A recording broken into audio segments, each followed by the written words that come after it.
Oh, Tweet Talk episode 88. It's lit. Let's do it. Let's do it, man. 88 is here. Who's number 88, Charles? Michael Irvin. Michael Irvin was in, or Des Bryant episode. Des Bryant, man. Michael Irvin. Forgot about that guy. What? I was a big Cowboy fan back in the day. Cowboys were big. I wasn't even watching football. I knew who Michael Irvin was. Emmitt Smith, Troy Aikman. Anyway, episode 88 is here. Tweet Talk, the Black Wealth Podcast. Just crossed 95,000 downloads. We'll be at 100,000 soon. Nice. Starting next month, we're going to bump that up. Try to get the second 100,000 in like 3 months. But it's your guys, the co-host, Raphael Husbands, and my guy, Charles Oglesby III, JD. And we are Tweet Talk, the Black Wealth Podcast. We come here every week to change the mentality about building wealth in the Black community. You can follow myself, Raphael, on Twitter at Work Money Life. And follow my partner, Charles, on Twitter at Real Todd Billion. So what's happening, Charles, in the world of Todd Capital this week? Man, it's a lot. Just trying to manage all these things. It's just a lot. But I am getting an office closer to home. So I just signed a lease for that.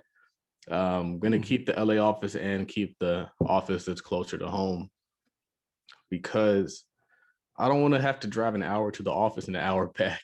I want to be able to just go to the office, get work done. If I need to leave to go see my son go swimming, I can do that. If my family wants to come to the office, they can do that. I kind of want to do that. It's funny because I always tell people that, like, a lot of times these jobs, you're commuting to the job because you can't afford to live in that particular part of town. So like, downtown, you might work downtown, but if it's too expensive to live in downtown, you're not going to live in downtown. So that means you got to drive to downtown, which means you got to sit in traffic, which means every day you got to fight through 2 hours of traffic and then work and then fight back home through 2 hours of traffic. And I found that some of the most successful people work where they live. The lady who owned the restaurant in Watts, she actually had a house right behind the restaurant. So she was always there, able to work, and you're able to do your best work when you don't have to give energy to the commute. And so it might seem like, oh, it's just driving. Like, no, driving is exhausting. A lot of people who commute are overweight. A lot of people who commute don't have time to exercise. A lot of people who commute eat bad food to make up for their energy that they're using while they're commuting. There's all that stress, that pressure, that frustration. So it's like, if I can remove that element from my life, all these other things are going to manifest. It's so interesting. Like even Donald Trump lived in the same building that he worked in. He would literally take the elevator down to the office. And so I'm trying to do that. Like, I'm finding that once you become like a CEO, like a boss, you start looking at things that you can make it easier to be great. So like you'll see certain people who they just wear the same outfit every day. They don't want to think about clothes. Clothes are a waste. But Zuckerberg does it. Steve Jobs is doing it. Like, it's just a common thing. It's like, I don't want to think about what I got to wear. I just want to focus on the work. So if I can focus on the work, I can get more work done and that stuff. So doing that, trying to release some more products. So we are running the Freedom Pack, which is a ultra high quality product. I'm really proud of what it is because it's just so thoroughly put together. It covers everything and it's affordable. And then also looking to do some too affordable, actually. Trying to do some courses on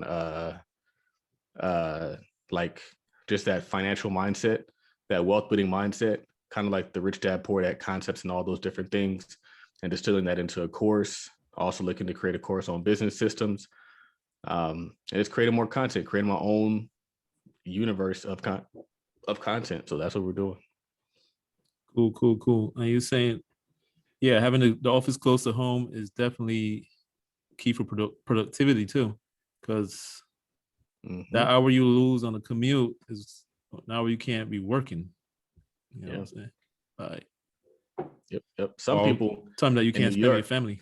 they hire a driver so they can get that hour back. I've always wanted to do that. Like if I did have to commute, I want a driver.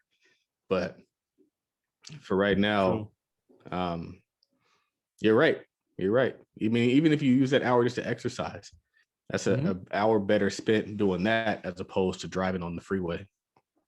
And then also when you're in the office, you're kind of dreading that hour back. So you can't really work as hard as you need to work because you know you have to have energy to drive home. So you're keeping fuel in the tank that could be better served in your business. Then you gotta think about. I know you probably did this too. You're thinking about leaving later just to avoid the traffic, because you might, depend on where you're commuting from. If you're driving, it could actually take you longer the earlier you leave, because you're in that rush hour traffic, which is crazy. But my question for you is, why are you even getting an office close to home? Is working at home not working out for you? No, it's funny because Julian asked me the same thing. I don't know. It's not that it's not working out. I just feel like I could be that much more productive if I was in an office. I think it's a mindset thing. And I was thinking about that too. It's easy to go downstairs, sit on the couch, turn on Xbox. It's easy to turn on YouTube. It's easy to take a nap. It's easy to have a drink because it's just all right there. So I think over the course of doing this and trying to work from home and doing all that stuff, like, yeah, you might be productive, but it's also easy to be unproductive. If I'm in the office, the goal is to be productive. But you're right, even about staying later, like I used to do that. That's what I would do, is I would stay later until like 7 o'clock, 8 o'clock, so I can just coast home instead of fighting the traffic. But it's like, who wants to get home at 9 o'clock every night? Who wants to get home all late? I don't want to get home that late. I mean, I just didn't, it's not for me. Granted, there's still things you can do. You can go to the gym with that time. There's a lot of different things you can do. There's a gym in the building that wasn't open for the longest time. Now it is open. So there's definitely things you can do. But for me, I've always wanted to be close to home. It was just difficult to find a job that made sense in the Inland Empire. Like I live in the Inland Empire. All the jobs are in LA. And so if you want to buy a house in LA, $1 million properties are better, unless you want to move to Compton, which, I mean, maybe some people want to live in Compton. I particularly don't want to live in Compton, and I don't want to raise my son in Compton either. And so the Inland Empire just makes sense if you live in California. But then again, there's no jobs out here unless you create your own job. And so that's the beauty of entrepreneurship, is creating my own job. Right. I mean, if you're in New York, when I used to work in New York, and that was like an hour commute. One plus was that you take public transportation. Like I would read a book in the morning and then write like a blog or something on my way home, like by hand, or write something on the way home. So that's the only good thing about the long commute. If you're doing public transportation, if you're driving, the best you could do is like listen to podcasts, something like that. But long commutes are not it. Yeah, it's definitely. But the thing is public transportation, like the train system, kind of shut down for the last year, so that was kind of weird. You gotta give me that. You gotta give me that new address so I could send you some samples of the new shirts coming, man. Yeah, that's what I thought you were gonna tell me about earlier when you're like, "Hey, I wanted to ask you something." I thought that's what it was, not the crowdfund idea. But either way. Yep. I'll get those samples out to you. Got the Tweet Talk merch dropping right now, folks. You can find it at tweettalkmerch.com to get started. Get Fancy Later shirt. More information coming soon, but check it out, tweettalkmerch.com. Anyway, let's get into these tweets and talking about building back wealth. So, Charles, you said if that business is doing what it's supposed to do, you aren't supposed to be pulling profits. Reinvest all that. Yeah. There was a tweet that preceded that. I wish you had it because I'm not there. It would allow me to add more context to this. But basically what I was saying is like, it's like a business startup. So in a business startup, you put in cash to get it going. Mm-hmm. And then after it's going, it should run itself. So it's just like if you're priming a pump or you're starting a lawnmower, you start a lawnmower, you got to hit the little button in the front. I forget what they call that button, the choke. You got to hit the choke. And then sometimes you got to like put a little gas inside the engine so it can start. And so like the problem is a lot of times we start these businesses, the business makes money and the goal is to spend that money. They're like, oh, I got to buy some stuff now. And the goal should actually be to reinvest that money to grow the business so it can kick off even more money, larger money, better money, longer money. But a lot of times what people do is they kill the tree. They see a property. And I was having this conversation on the group call with the real estate last night. I was like, we have enough money to buy a house right now, but people don't want to buy a house for some reason. They'd rather take the money and go on a vacation. And that's not a wealth mindset. A wealth mindset is a long-term mindset, an acquisitions mindset. It's like, hey, we got a good amount of money. We can literally get a property for free. Why is it? Right. Well, it's not free per se, but we don't got to put any more money out of our pocket. The tenants did it for us. The tenants bought us a house. Mm-hmm. And so the same thing could be true in your business. Everybody wants funding. Everybody wants an investor. Everybody wants VC funding. Well, your tenants and your clients are the best form of VC. They give you proof of concept. They give you capital. It's your responsibility to then reinvest that money into the business. And so I think what happens is like people want a handout all the time, man. They want a handout. And if it's money that they worked on, they want to spend it. And so they're like, well, I would invest if I had the money. I would invest if somebody gave me the money, if a bank gave me the money, if a VC gave me the money. But the money that you have, like, nah, that's not for that. That's for me. That's for me to spend and live on. And that's not a very wealth conscious mentality. We would go further if, even for example, with the Tulsa Fund, they gave out like, I think 300 grand in dividends. That's a few extra buildings. You don't take over a community with capital. I mean, you don't take it over a community by spending your money. You got to reinvest and grow and build. That's why Amazon is what it is. That's why Apple is what it is. And certain people know this. That's why people don't expect a growth company to invest dividends. It's growing. If your business is a startup, it's by default a growth company. It has to grow. And then you have these other companies, established companies, they can't really grow too much. And that's when you start kicking out dividend, because what else do you got to do with your money? You can't grow any larger. And so I think we need to understand business cycles. We need to understand the purpose of business income. And it's not just to live well, it's to invest well. Hey, so real quick, what are you thinking? I've heard you say before you're thinking about getting out of this stuff, but what are you thinking moving forward with the Todd Capital Real Estate Investment Group? I don't know. Because when you do something like that, a lot of responsibility falls on your plate. It's not as passive as you think it is. And so in the beginning, it's just like, oh, we buy real estate, we do this. And then you start having to do taxes, you start having to do accounting, you start having to do property management, contracting, project management. And you look up and you're just doing all this stuff. Right. And so what I tell people is like, before, when I didn't have a son, I thought my job was to save the culture. Now that I have a son, my job is to save my family. And for me, if I'm doing all these things for strangers, or not even so much strangers, but like just people who don't really have a vested interest in me, then it's kind of unfair to my family. And it's effort that I can't get back. And you do all these things for people who then run off and do things without you. You do all these things for people who then take your ideas and run off and do it without you. And so that's why family business is so important. That's why Donald Trump keeps everything in the family. That's why Miss Cynthia Hawkins keeps everything in the family. That's why Al Lasoy keeps everything in the family, because your family can't run off on you. And so the biggest empires are built with family, because I can be fully transparent with my family. I can give them the game. But if I give random people outside the game, they're going to use the game against me. I'm creating my own competition. So basically, my goal is a few things. I've actually been looking at getting into business acquisitions as opposed to staying in real estate, because I want to go where the ocean is blue, not where it's crowded. When it's crowded, there's a lot of competition. When there's competition, there's no profits. And everybody knows how real estate works. Everybody's trying to make money in real estate, which means there's going to be less money for me in real estate, because I don't want competition. I want a monopoly.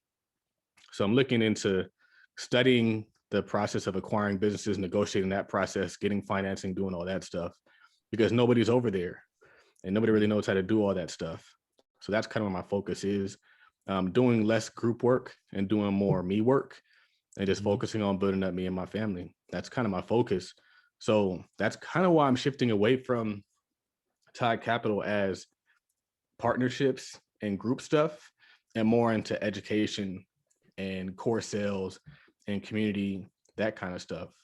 And then the company Oglesby Holdings would just be family stuff. Gotcha. All right. By the way, folks, be sure to, speaking of group stuff, if you're an entrepreneur or want to be an entrepreneur and you want to start your business or build your business and explode your business, you should definitely come join Todd Capital Business Development Mastermind Group. Links will be in the bio, not in the bio, in the show notes, or in my bio too, whatever. But definitely come and join us. We got the fire speakers. We got Charles in there every call. We got Andre Hatchett dropping in every now and then. We got Michelle, the momtrepreneur, Welch, cleaning industry coach, productivity coach, all that in one person. She's in there. We got some dope people in there, dope speakers coming through every week. Come join us. Todd Capital Mastermind Group. Links will be in the show notes. And speaking of our official CPA, Marjorie McPike, is official for all you guys out there that still need to get your taxes done. Definitely reach out to her or reach out to me, and I could put you on to her. Handles all the Todd Capital tax services. Check her out. Actually sent her, she's got her hoodie coming to her on the way. But anyway, on to the next tweet.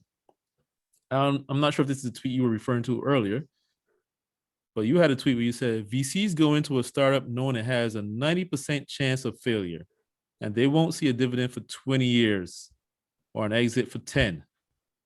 Crowdfunding investors want a dividend in year one or else.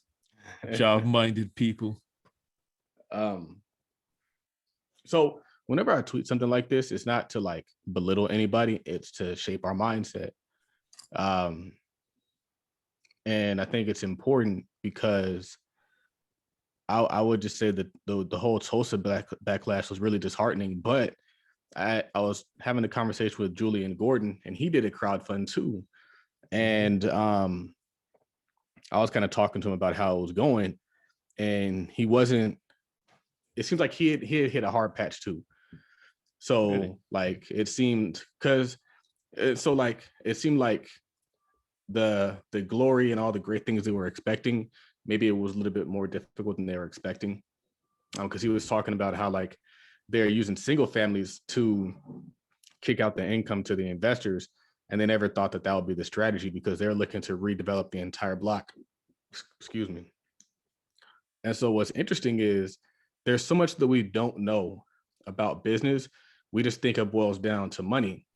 Mm-hmm. So when you do like a large commercial project, like people know it takes time to lease up a property like that. They call it an absorption rate.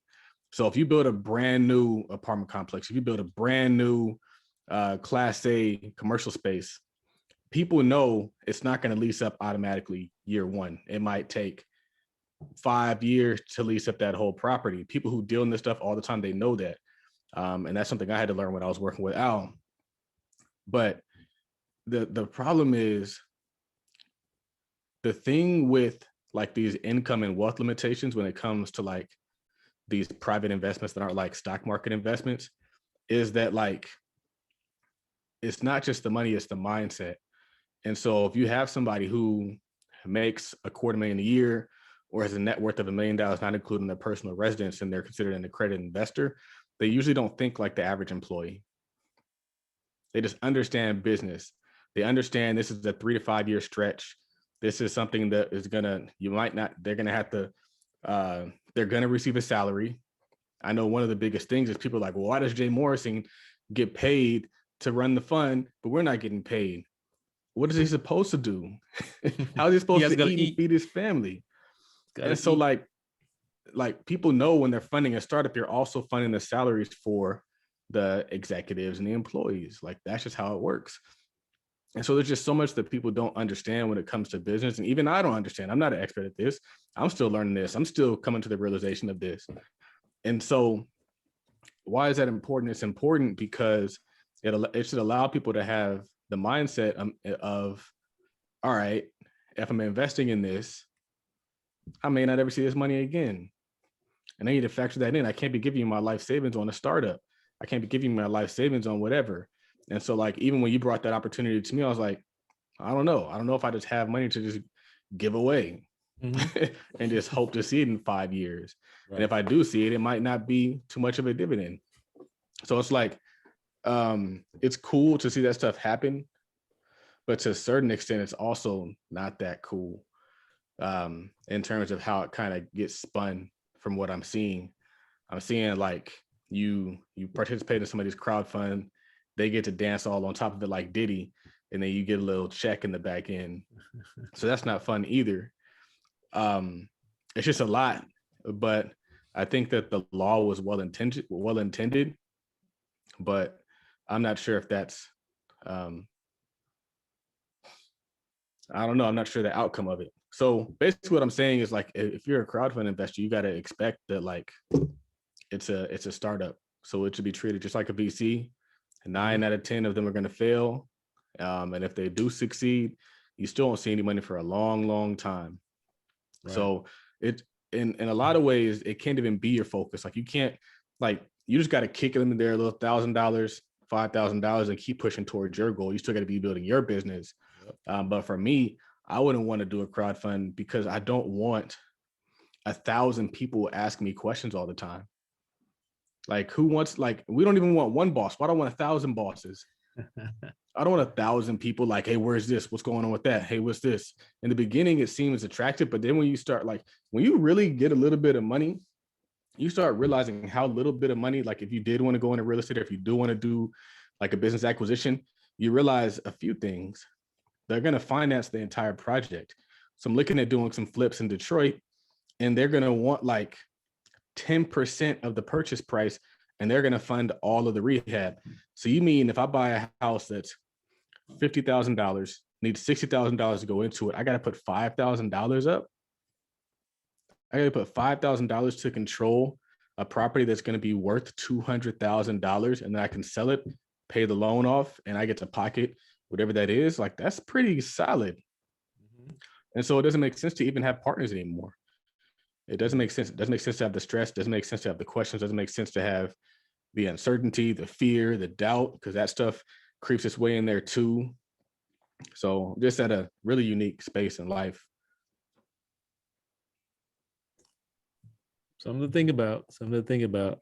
And if you listen to this and you have invested in a crowd fund, yeah, don't expect to get rich off that. It's important, like Charles said before, sometimes it's just good to invest in something that other Black people are doing. Like, put some money out and said, this looks like a good idea. It's my people. Let me throw some support behind it. Financial support, not well wishes. You know what I'm saying? And if you're trying to start a crowd fund, small tip, not an expert, but this is a small tip. The more professional you seem, the more likely you're going to get funds. That's all I got to say. And if you got sales, if you have revenue coming in, the easier it is. You know what I'm saying? But moving on. So you had a tweet. You kind of touched on this a minute ago. I think we really need to say this to people. you had a tweet saying, "Stop taking my tweets personal in your own life. They have nothing to do with you." I know this had something to do with a little Duvall video, but Yeah, it was funny because I was just listening to his little episode on Breakfast Club, and he gets called out, and they're like, "You said that 30-year-old men shouldn't have roommates," and so the dude who works in the station was all offended. He's like, "Oh, I'm 30 and I got a roommate," and Lil Duval was like, "I was actually talking about my homeboys who are roommates, but they're out here flossing in Miami." And he's like, "I'll say one thing about one person and everybody else takes offense to it." And I was like, that's so crazy, because the same thing happens to me. I'll tweet something about one instance and people who had nothing to do with it will take offense and they'll get upset at what I said as if I was saying it about them. And I had to put that out there because it's just so common on Twitter. Like, whatever I say, people are going to apply it to themselves, even if I wasn't even thinking about them. I was like, I wasn't even thinking about you. I've had people come at me like, "Oh, you over here subtweeting." I was like, I wasn't even thinking about you. What are you talking about? Right. The funny thing is, why if me and you are cool, why you think I'm tweeting about you?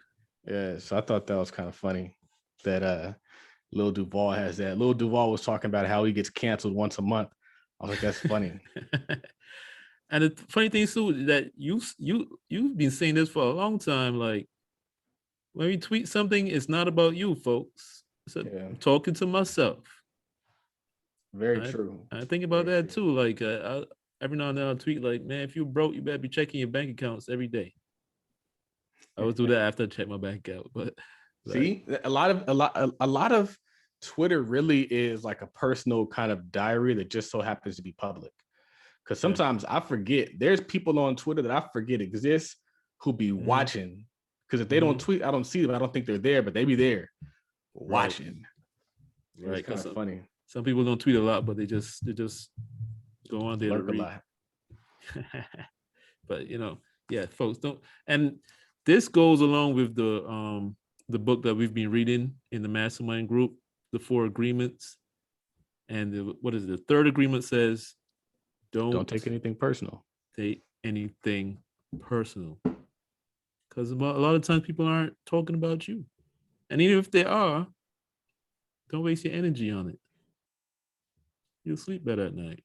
The worst thing is when somebody is not talking about you and you take offense to it and you get all riled up, you can't sleep and all kind of stuff. And they're, even if they're talking about you, they're sleeping at night. Don't worry about the trolls, because even if they come to your page and they're nasty, they move on to the next person so quick, they forget about you in a second, and they're sleeping fine at night while you're all pissed off. So forget the trolls. Stop taking things personally. Go on your life and do big things, man. That's funny. So Charles, you said my son doesn't need a job.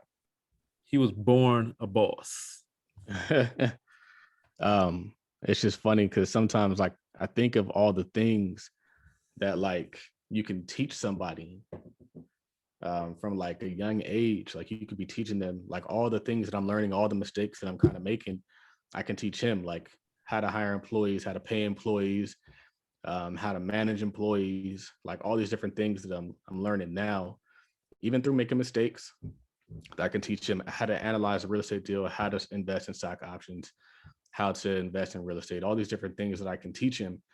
And I was like, man, that's so cool. But then not only that, like all of the businesses that I'm creating for him. And so I was telling somebody, like, one of the reasons why entrepreneurship is so dope is like you make good money, but then you can pass it on to your kids. Like, you can literally just take the asset and hand it to your kids. That's what Dame Dash talks about a lot. And so it's not an equal comparison to compare job to business. And unfortunately, Dame talks about this a lot too, is like a lot of folks couldn't get their kid a job where they work. And like, that is crazy. You give all this, all your time, all your effort, and if your son needed a job, probably couldn't get him a job there. And so he has to go out and he has to find somewhere to go work. And so I think that is irresponsible. But outside of that, it's cool. And that's why I can't you got to protect your energy. You got to protect your wisdom, your knowledge, your resources. And that's why, like, now that I have a person that I'm providing for, I can't afford to give that away to anybody else because it's just a risk. It's a gamble. So like, I got to keep all that in house. I got to keep all my energy in house. And so, yeah, it's just cool to see all the different things. He has his own vending machines. The semi truck is effectively his income. The rental property that we have and the short that I'm like fixing up is going to be that. And so even if it's like, I remember one time I wanted him to, like, he called somebody and he was in the process of calling somebody. And I was like, I could be having him on the phone, negotiating these things. And that's what Miss Cynthia used to do. Cynthia Hawkins, owner of the restaurant, like, her daughters are bosses. And they've been groomed to be bosses since like 12 years old. And they're grooming the daughter of one of the daughter's bosses, or one of the boss's daughter. And they're grooming her in the same way to take over the business. And so, like, that's how you can do it. And it's really a hack. That's how other cultures do it. That's how they get to drive those nice cars and live well and that kind of stuff. It's just handing it over. Yeah, that's how you end up with these family businesses that's been in business for 100 plus years. Yep. And yeah, you know, like we said, we had an episode. Every business should be a family business. You can buy the shirt now at tweettalkmerch.com. But nice. you know, the thing is having that option. Like, you can, even if your kid goes get a regular job, it's nice to have the option of handing them a business. Right. Like the Caffey family that owns Chick-fil-A, I saw them on an interview one time. The guy says it's mandatory for the children in the family to go work for somebody else for the first 2 years after college. Then you come work for the family. But the option is still you come work for the family. Go prove yourself out in the world for 2 years and then come back. But if you don't have a business, you can't give that option to your son or daughter or who else. I've seen that happen too. I've seen people do that where their child gets out of college, and instead of just bringing them right into the family business, they send them off to work for somebody else because they don't appreciate it, man. They do not appreciate what you're giving them. They'll expect us to come in and be right at the top instead of working their way up to the top. But the cool thing though is if you do have a business and you have that income coming in, yeah, they can get a career, but now they're working because they want to, not because they have to. And so that's the luxury as well. It's like, you're not working to pay your rent. You're not working to pay your car note. You're not working to put food on the table. You're working because it's just a responsible thing to do, is work. And so, like, you want to give your kids that option, because if you don't give them that option, they're going to get taken advantage of, which affects their self-esteem, which affects their psyche. And now you're letting people just talk to you all crazy. You probably staying at jobs you probably don't need to stay at, because you need that paycheck, taking disrespect, taking microaggressions. And so, like, business is empowering. Having wealth is empowering. It's not so much just about like buying the fancy pretty stuff. We talk about it all the time. And so you want to give your kids that luxury, and you can do that a lot of different ways. The beauty, I was listening to a podcast, man, listen to the Bigger Pockets podcast, and he was talking about how if you have if you have buys the student loans, houses for kids, right? So if you have student loans, instead of paying your student loans, buy an asset. So instead of saying, all right, student loan people, I'm going to pay off my student loans, here's $100,000. Like, no, go buy a home, go buy 2 homes, go buy 3 homes, use the income from those homes to pay off your student loans. And then in 10 years, when the student loans are paid off, you still have the house, but you also still got the income, and you probably use that experience, that wisdom, to acquire more properties. And so my thing is, all right, son, we're going to send you to this school, but I'm going to buy a truck and let the truck pay for your education. I'm going to buy a property, let the property pay for your education. So yeah, I still have a business, I still have assets, I still have all these things going on, but now I'm over here like, all right, son, the income from these assets is going to take care of whatever you need in life. Isn't that crazy? I think that's crazy, to have a truck and then just be giving your son $2,000 a month. You know how hard somebody who's 15, 16, 17, 18 would work for $2,000 a month? That's a lot. That's crazy. And so like the reason why I want my son to have that is because young men who don't have money do dumb stuff. For sure. And they get around other people who don't have money and they do dumb stuff with those young men and they jeopardize their lives, and it's just not good. And I've always felt like we need to do more for young Black men, young men in general. They need more. We always leave them to fend for themselves. We always leave them to figure it out on their own. And it's almost seen as though it's unmanly to help a young man. Like they want you to struggle and grind it out. And they don't realize like a lot of young men mess up their lives permanently because you just left them to fend for themselves. Meanwhile, you got the daughter, you're making sure she has a nice car, you make sure she has money in her pocket, you make sure she has all these things. And then you know what happens? She's looking at the dude like, you broke. I'm balling. I got it all together. Why am I more educated than you? Why am I over here doing better than you? Why I got a better job than you? Because you were positioned to do it. And so between the ages of 20 and 30, that exists. But when you start getting in your 30s, young man, you're going to start really hitting your stride. And you be looking at them like, oh, y'all whack. You just got given everything your whole life. And this is the thing that's so crazy. It's like when you're given everything, you can only go as high as the person who's giving you something. But if you're building, you can go as high as you can build. And so my thing is, I just want young men to have a foundation to build on. I don't want them to be building from nothing. So I think sometimes we don't want to give people stuff because we think if we give them something, they'll do nothing. When instead, there's so much to build on top of, Raphael.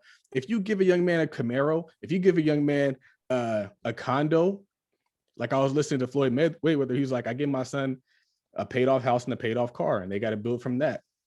But don't have them starting from zero. When you start from zero, you start doing some real ignorant stuff, man. A lot of these young men, if you look at why they're in jail, it was because they didn't have no money and they're doing ignorant stuff to get money. Right. It happens all the time. And then we're just like, oh, well, it was his fault. Like, no, it's not your responsibility to get him to 18. It's your responsibility to get him to success. It's your responsibility to get him to family of his own, house of his own. And even still, you still got to help. Al, he's helping everybody down his line. Once you get to a certain point of wealth, you don't work for yourself anymore. Once you get to a certain point of wealth, you start working for your grandkids. You start working for your kids. Like, establish yourself, get financial freedom for yourself, and then start working for other generations. Don't just stop. Don't just take vacations. Don't just chill.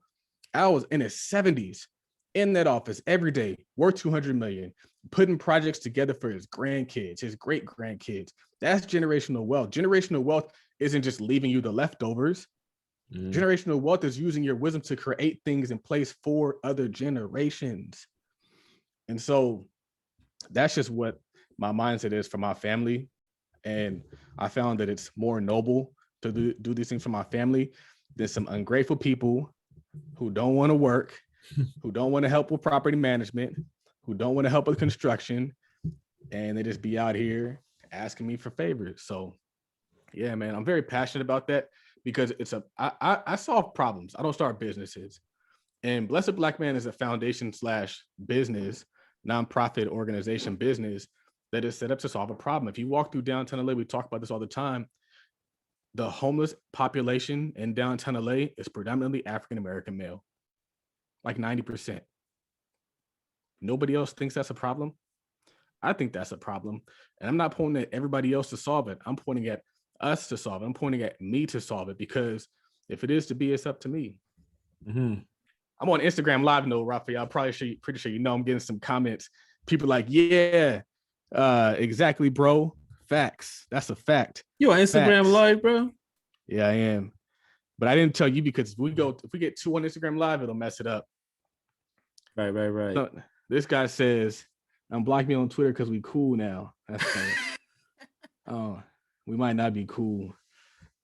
You might have said some crazy stuff to me and needed to get blocked.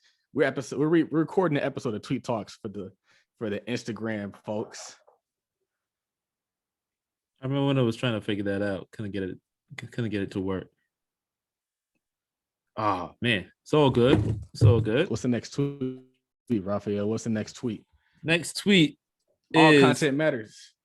all content does matter. Now, I want to switch gears for a little bit just because I want to get this one tweet into this show since I saw it today. We pull it up. Now, this one is kind of controversial. This topic is kind of controversial. I'm not sure why. I think a lot of it is because of Robert Kiyosaki and Rich Dad Poor Dad. But you said when you pay a mortgage, you aren't spending money. You are transferring your money into a property. When you pay rent, you are transferring your money into someone else's property. Yeah, I was listening to the Secret to Success podcast has gotten dramatically better ever since they brought on Jamal King. Maybe because it's not just ET dropping game. It's also Jamal, and Jamal is massively successful. Jamal King, real estate investor, super wise guy. Him and ET make a great combination. Carl, he's starting to kind of chime in. He's the Raphael of the bunch.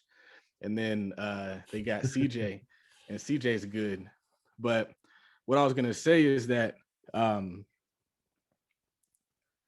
he was talking about how Carl, what he would do is, and I posted this on my Instagram, he would spend up his money on a credit card, and then when he got his tax refund, he would pay off his credit card. And he thought this is just how you live life. So they're taking trips, putting on the credit card, fixing up the house, putting up the credit card, and then you get a tax refund for like 12 grand, pay off the credit card, and then do the same thing next year. And so Jamal was like, why would you do that? Let's just not pay the credit card off and use that money to invest in real estate. And so he was just talking about how when you spend money on real estate, you don't really spend the money. You're just transferring it. You're putting the money from your checking account into a property. Like he always says, don't put your money in the bank, put it into the bricks. And so that resonated with me because the same thing is true with the down payment on a house. Everybody's like, oh, I got to put $10,000 down on the house. I got to put $15,000 down on the house. That's still your money. And then if you look at the mortgage that you're paying, you're not really giving that money away. Granted, there's interest, and the amortization tables, if you've ever looked at them for the first 15 years, you're likely paying nothing but interest. Ideally, you get that on a 15-year loan. I would like to refinance my home as a 15-year mortgage. I think that's the smartest thing to do. I don't like 30-year mortgages because you do pay a lot more interest, and it takes you longer to accumulate your equity. But it's just a mindset shift. And the reason why I tweeted it is because we always have this rent versus own conversation / debate on Twitter. And I think what really inspired it is somebody had tweeted something about like, oh, if you have $5,000, go and buy you a $12,000 property and your mortgage is $700.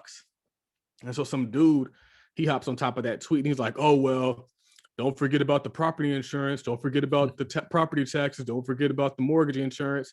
And I was like, these people don't realize that you're still paying that anyway.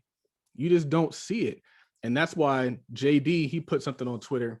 Yeah, and it was funny. Like, he was like, your landlord rebranded his mortgage and called it your rent. Right. Yeah. Or something to that effect. Yeah. And you're so still paying the mortgage. Right. And it's frustrating because people will try to make it seem like, oh, I'm saving money by renting. Oh, I'm working out better by renting. We bought our house for $540, let's say, and the model 2 homes away is on the market for $660. 1 year, $100,000 in equity.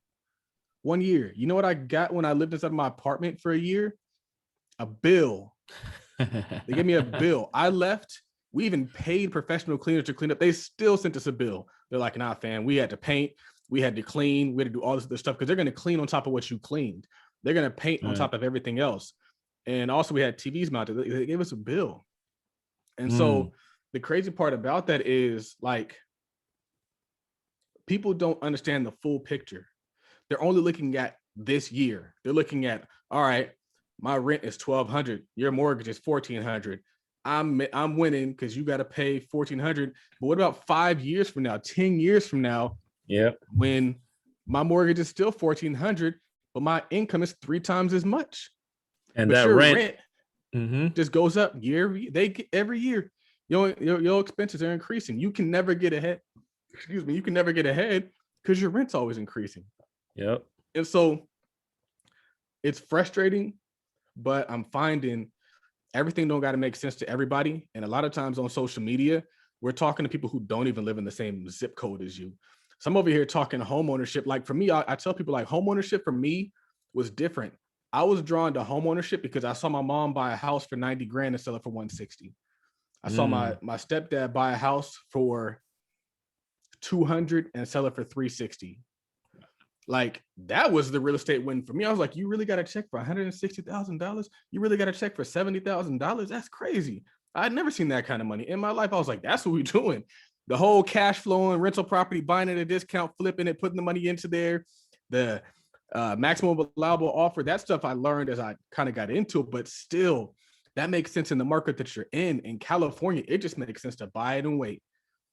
So Mark had sent me a triplex deal. It was a very expensive triplex. It was in Los Angeles, no cash flow at all. It was a retail purchase. They went to 1.5 for it. But I'm like, this is in California. It could be worth 2.2 in 5 years. And you made $700,000 for just waiting. Yeah, I didn't cash flow, but I did make money. And so the market matters. Where we're speaking from matters. We always get on the internet and give these blanket opinions. It might make sense to rent where you are. It might make 100% sense to rent where you are, but it does not make sense to rent in California where the rent is sky high, where they're continue to increase the rent indefinitely. And you're passing up on the appreciation. You're literally giving away the appreciation to the owner. You're passing up on the appreciation I told you in 1 year where we are. And that's not even including the money that we paid down in the mortgage. The other thing I'm going to say is like, even looking at flips out of state, like I'm looking at flips out of state, you buy it for 50, you put 50 into it, it's worth 180. I just saw I got an email, somebody flipped a property in Southern California. They bought it for 1.2 million. They put 70,000 in it. They sold it for 1.8. They made $500,000 in that flip. The market matters. Where you are matters. We can't just give these blanket opinions when you got folks out here doing the same flip, making 50 grand, when you over here making $500,000. If you're in a $500,000 market, you got to think different. You got to move different. All of our real estate opinions are not created equal. Yeah, and even Aisha Selden, like you got to think about it. Some of these people, like for somebody like Aisha Selden, whether it makes sense or not financially, it for her it doesn't matter which one makes more sense. She could do what she feels like because she's got assets bringing her money out there. She got a high paying job, and she invests in cash flowing real estate that's been paying her for like 15, 20 years or however long she's been doing it. Now she's got IP. She's got a book out that's paying her royalties. She's got money coming out the butt. She could rent if she fits. And she says she doesn't want to deal with certain stuff, so she rents. But even Aisha now, I see she's building a house in LA, California, somewhere. So, you gotta be careful about some of the advice you follow, especially if you don't really know what you're talking about. One thing that I will say is that that speaks to that whole tweet where it's like, if you can't manage $1,000, you can't manage $10,000. And I think that is malarkey, for lack of better words. But I mean, exactly. Like if you have and that's the thing is like, if you have a finite set of resources, you better be putting them to the best possible use.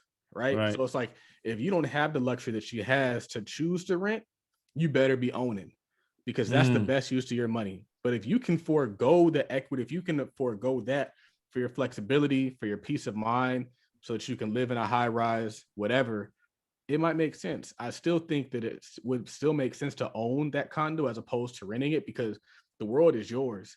Like when you own it and you leave, now that's a rental property.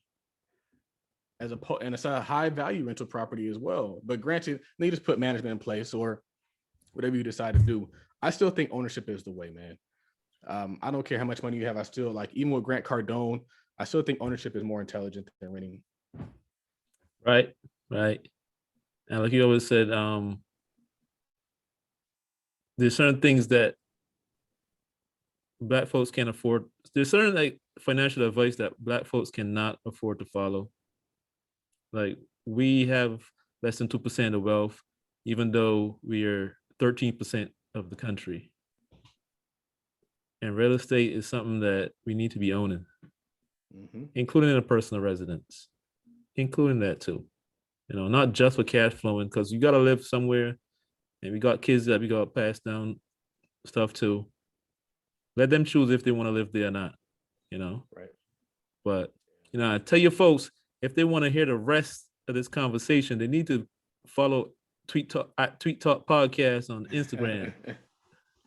Raphael said, if you guys want to hear the actual conversation, you got to follow Tweet Talk Podcast on Instagram. And subscribe to the podcast. To the podcast. We will be dropping this by Friday, guaranteed. Cool. I don't even know what today is. I'm forgetting what day it is. I'm trying to go to San Diego today. See if this woman booked the hotel. Why is that when they start getting real bougie, they don't want to book it if it's not a suite? They're like, oh, the hotel's sold out because they don't have any suites. I'm like, they got rooms though, right? They got beds, right? Oh, there's no suites. We can't go. She's like, I ain't going back. I'm not going back there. Not going back. So I think we're gonna do like one more tweet. All right, that's fine. Quick in and out. I still got to get my fuel card. We got to talk about the truck real quick. Okay. The Trucking Chronicles, man, we're making progress. I got my ELD. It's funny because like, explain to the folks what the ELD is, man. So what does that stand for? When you have a truck driver, you have to they have to log their hours, they have to log their distance, they got to log their fuel, all these different things that are getting tracked, and to make sure that they're not effing stuff up. And then I also got a camera to protect the truck just in case there's an accident, so you can record the incident. And also because I want to be able to track this person that's going to be in my asset all the way in the middle of the road. So I bought a camera, a front-facing and a rear-facing camera, so it watches him and it also watches the road, make sure he's not falling asleep or whatnot. And then I also have the ELD. ELD is required. The camera is optional, and the GPS tracking is built into the ELD. And so for the longest time, I was just struggling, trying to figure this out, kept putting it off, emailing people, calling people, waiting on callbacks. And I was like, bro, I got to get it done.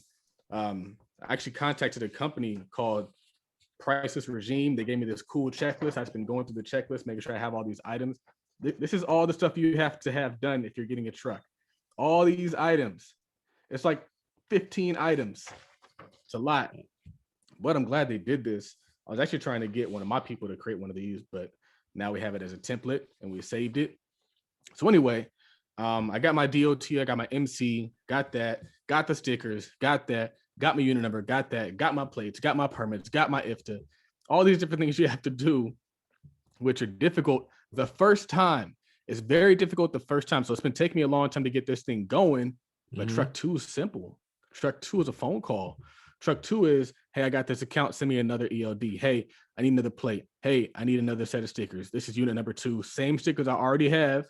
Right. It's going to be the same MC, the same all that, the same website. All I need now is just a different unit number. This is going to be truck number 2, truck number 3.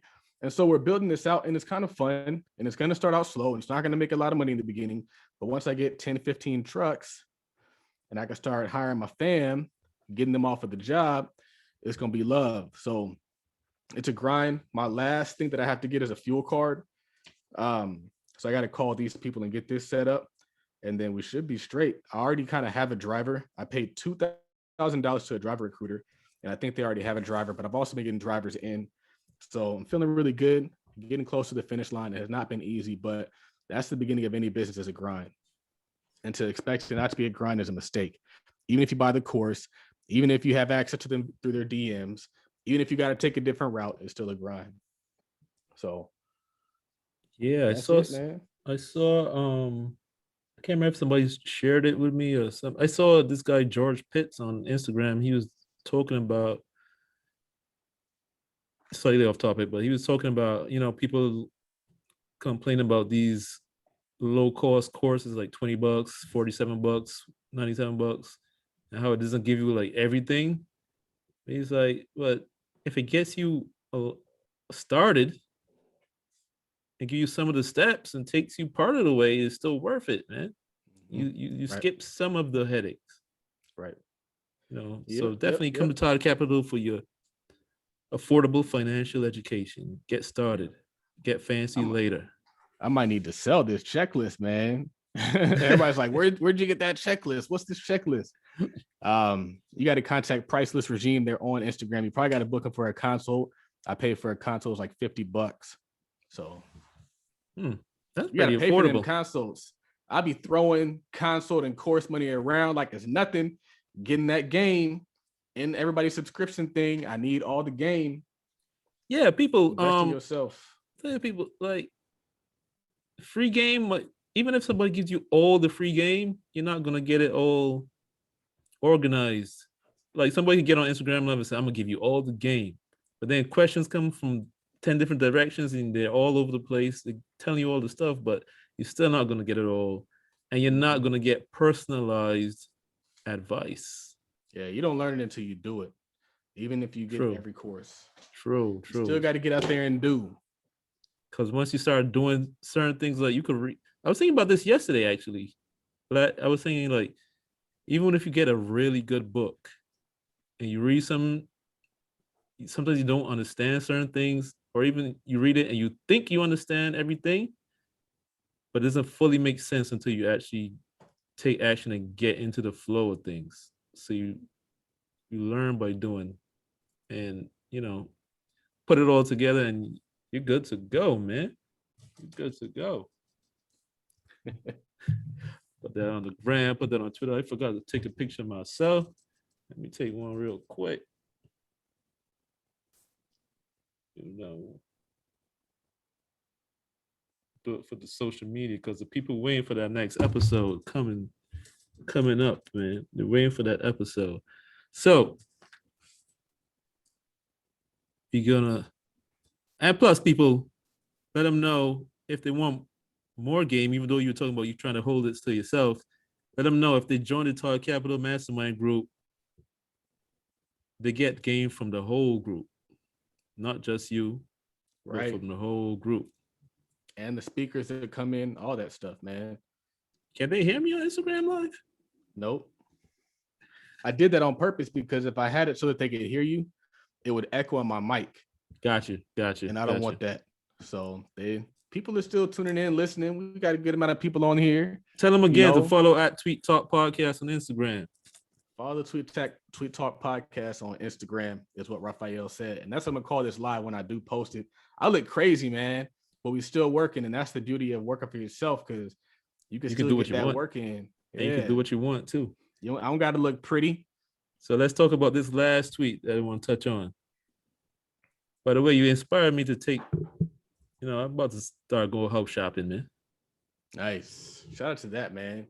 I think that's dope because sometimes it's when you go through a fire that you get pushed to level up and go higher, man. Woo! I gotta use that. Get them. You better tap into Mark Househack, and he'll tell you how to buy a house in expensive markets. Who's that? Living Rent Free? Yep. Gotcha. Free. I'll bring him back on. If you need some down payment assistance, come to Oglesby Holdings, man. Oglesby Holdings down payment assistance. I hear you. Now, so let's talk about this last tweet. I was thinking about that too. But I think my check that I'm getting back should be able to take me. I might be able to get something. I just gotta start looking and see what's what. So the last tweet, you asked the question: are you building a business or just trying to get some money? Man, I think this is the tweet that went with the other tweet. about not expecting money out of your business in the beginning. So let's wait, Charles. Repeat it for the people on Instagram Live.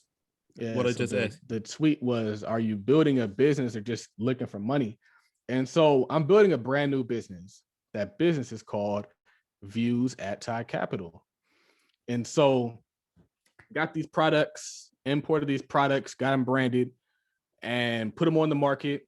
I was selling when I hit selling, started running different promotions. I ran like a $19.99 discount. I ran a buy one free sale. And the most recent sale was our clearance sale, where I priced everything at $10. We sold out. Yeah, that reminds me. I got mine the other day. I was gonna say, because I definitely saw your bag go out. I did it myself. I forgot that it was coming. Came home, found a package, and realized, wait, this is View. So I'll be doing an unboxing video for that one soon. It's like Christmas time, man. You know. So I was gonna say that I'm having to get in my mind, because I ran a sale to get rid of the inventory, but I'm gonna also funnel that money back into the business. And so now I can buy more inventory with that money. So you make $4,000, $5,000. And most people are like, I got $5,000. Where are we going? Where's the trip? Where's the next vacation? It's like, no, I can buy more inventory. No, I can create my website. I can create my landing page. I can reinvest in branding, get better logos, do better stuff. And not come out of pocket. And not come out of pocket. And it's different, because most of us, when we get money, the first thing is to spend it. But I'm like, all right, well, we got resources. Let's deploy it back into the business. Are we building a business, or are we just getting money? Because to get in money, that's what most people get into business for, not realizing I could build Views into another $1 million company if I do it right. Because most people don't have $5,000 just to throw at a business. Most people get $5,000. They're like, that's not what their focus is. And so you have to recondition your mind. You have to reshape your mind into seeing what you can build, what you can grow, what you can create. And so I got this probably from Spurgo. He was like, reinvest everything. You got to reinvest everything. It's a different mindset. Most people don't ever get to this stage, but you got to be willing to do something different to get something different. And so if I want to invest and get in my website even better, the whole Views brand website even better, maybe I get like a chat feature, better inventory monitoring, because we ran into an inventory issue. People were ordering bags we didn't even have. So I was having to refund those bags. But it's fun. Like, the idea of building a business is fun. It's exciting. And like, that's the way you do it. It's a build. They don't say build a business for nothing. You're literally building, you're stacking the bricks. It's like the brick house. The brick house takes time, but the brick house is going to be the house that's still standing when everybody else's house, everybody else's job, everybody else's situation gets blown over. Your house that you set there and you invested into and built that brand up. It's kind of like a property. It's like if you take a $10,000 house and you put 70,000 into it, now it's worth 200. If you take a business and you put a bunch of money into it, now it's worth way more money. Now you have systems in place. Now you have better graphics. Now you have better products. Now you have all these things in place because you actually invested the money. And so that's why, like, I look at money as push it back out there. Let's invest it back out there. Let's put it back into the truck. Let's put it into all these different things, because I'd rather have the money into the business than it's in my bank account getting eaten away at inflation.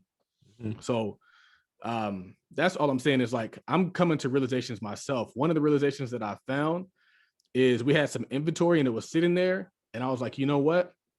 I would rather sell it at cost, get the money back and buy more bags than just have it sitting there talking about I deserve, because I'm still at an early phase in this business. So me expecting to make an immediate profit actually doesn't speak to what I was even talking about earlier. So it's like, I'm willing to dump my product onto the market so that everybody's buying it, everybody's posting it, everybody's wearing it, everybody's doing photo shoots with it. And that makes the brand that much more recognizable, more noticeable. I have a lady, she bought 12 bags from me and she did it on the buy one, get one free sale. So she got 12 bags for a very good price. But now I got 12 people running around with my logo on. 12 people. That's free advertising. That's advertising. That's word of mouth. And so we got to acknowledge that a lot of us, we're trying to make 5-year business moves at year 0. We're trying to make seasoned business moves, price our products at seasoned business levels when we're still in year zero. And in year zero, Netflix wasn't charging what it charges now. Amazon wasn't charging what it was charging now. All these companies, they get in cheap. You get in cheap, and that's how you win. Or you can reverse it.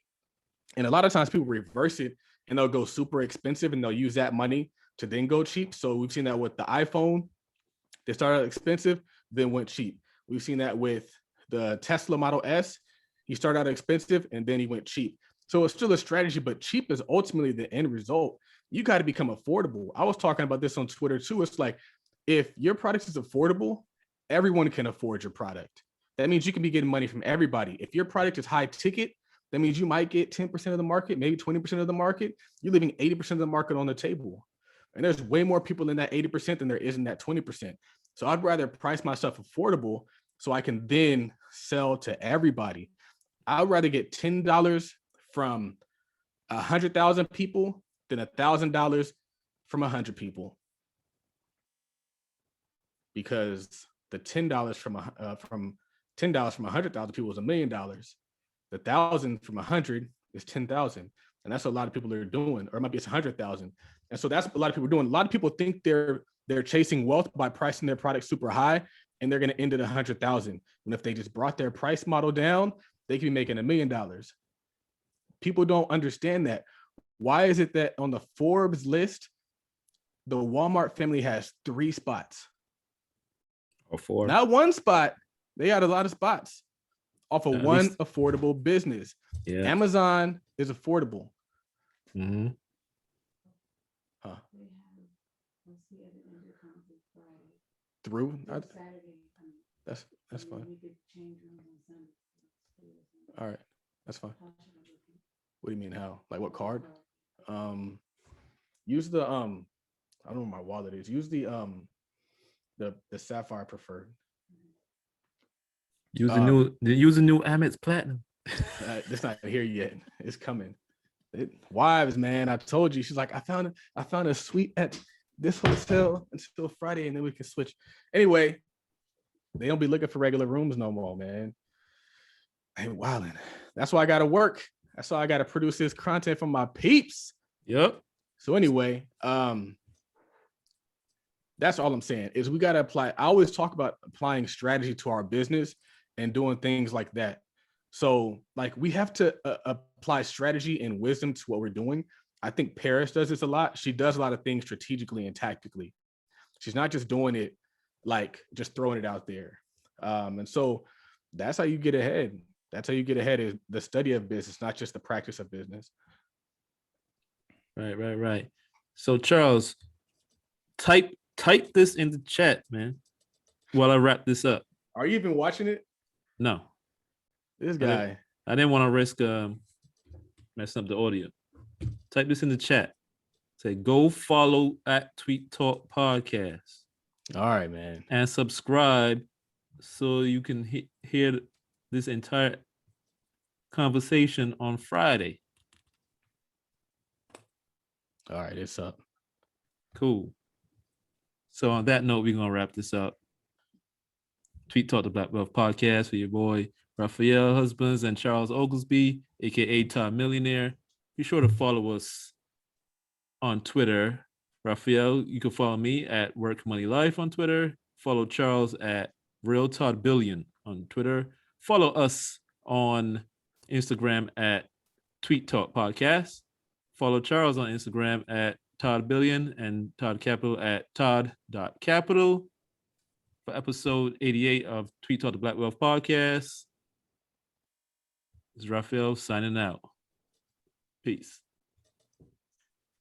I'm gonna create a reel, because when I was talking about